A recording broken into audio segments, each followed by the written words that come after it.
In this episode of PulsePoint, we'll update you on these topics. Support for gay marriages in the US declined. Canada proposes radical hate speech laws. Kiwis want choice in TV news. Winston Peters is still targeting the radical RSE curriculum. The trans suicide claim is debunked in a major study. And finally, marriage promotes white supremacy according to a white university professor.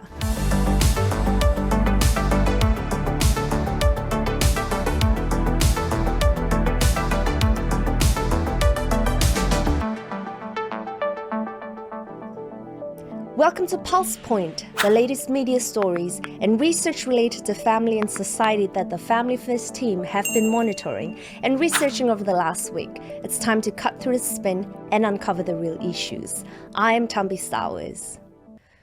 Support for same-sex marriage declined last year in the US for the first time.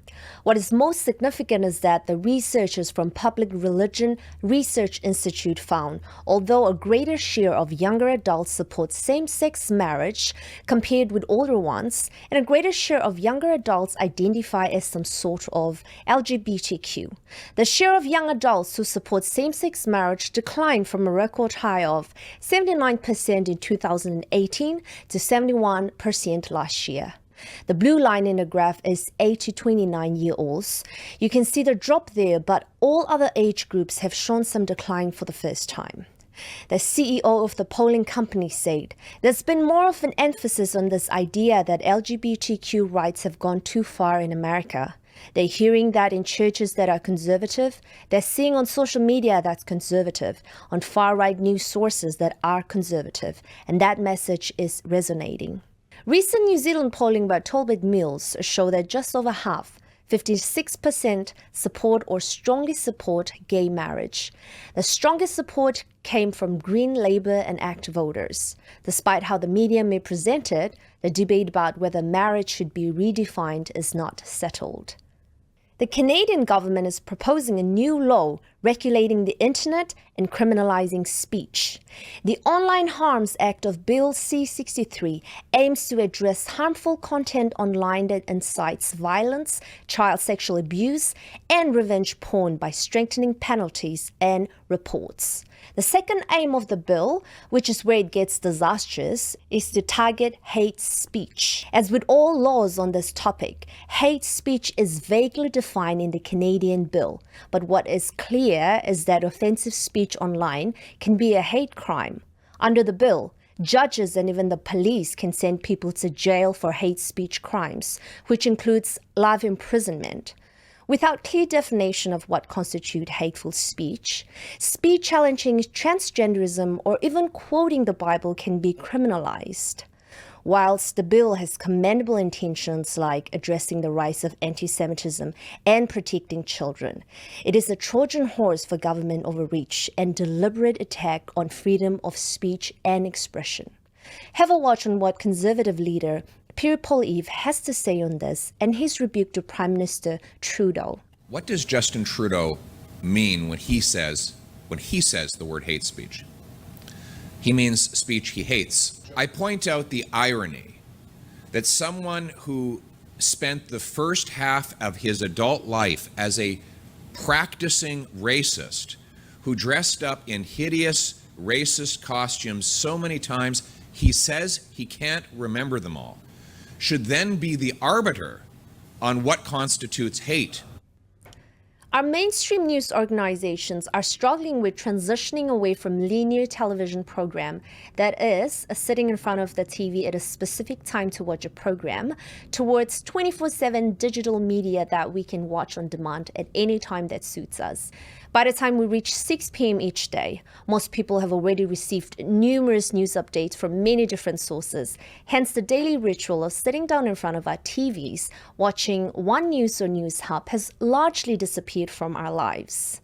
So, do Kiwis still want a choice of news channels? The answer is yes, according to a new research conducted by Research New Zealand. Of the 1,000 people surveyed, 67% believed it was important or extremely important to have a choice in television news channels. But does this really tell us that much? As who doesn't want choice? The reality is we already have a broad range of news sources, just not necessarily linear TV channels. News can easily be obtained across many different mediums at any time of the day. The survey showed there was not one single medium people were going to for their news. One could also argue that despite a broad range of news channels, we don't have a corresponding broad range of viewpoints. There is far too much groupthink amongst the mainstream media.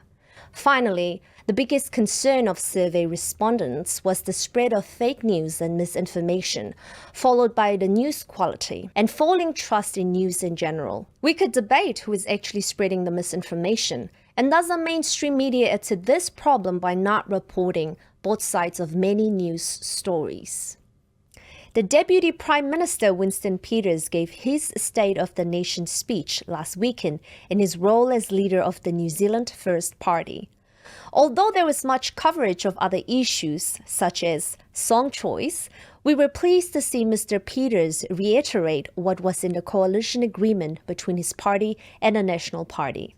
The agreement said, refocus the curriculum on academic achievement and not ideology, including the removal and replacement of the gender, sexuality, and relationship-based education guidelines. A superb policy that we have been campaigning for over the past 5 years.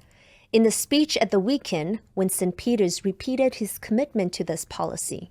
And on education and health, we're going to go back to a curriculum on academic achievement and not ideology, including the removal and replacement of gender sexuality.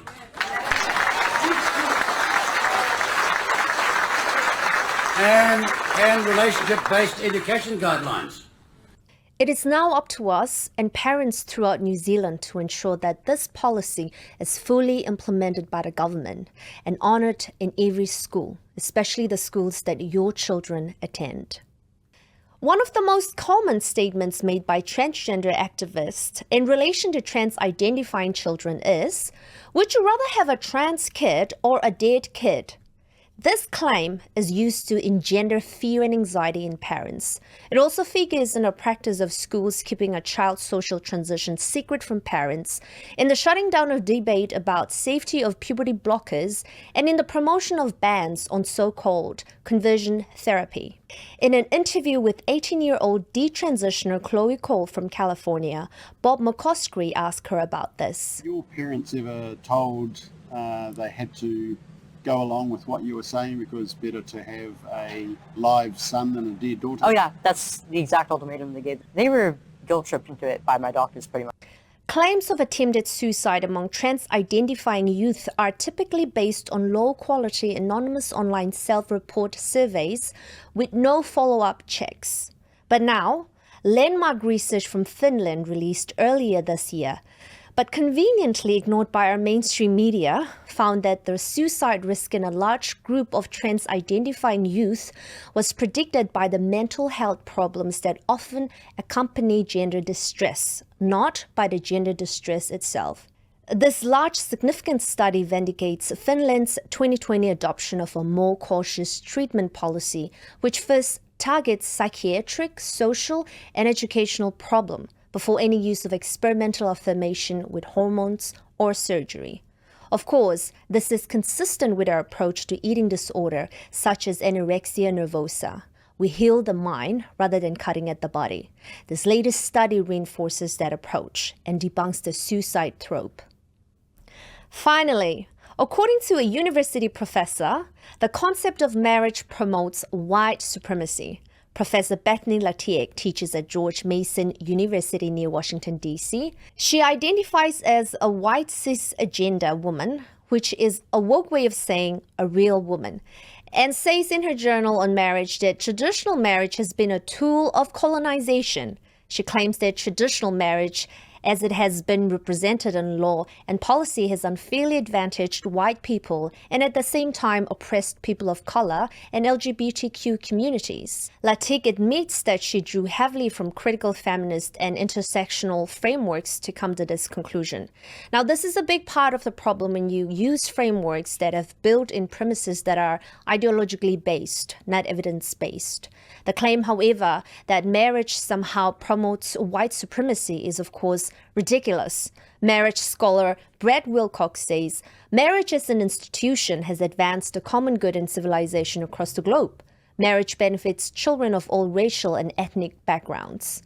The vast evidence from social science concerning the immense benefit of marriage is overwhelming and undeniable. Marriage needs to be protected as a fundamental pillar of our society. And that's the latest episode of PulsePoint. You can check out all these stories and more on our website, familyfirst.nz. We'll keep watching the news so that you don't have to. Thank you for watching.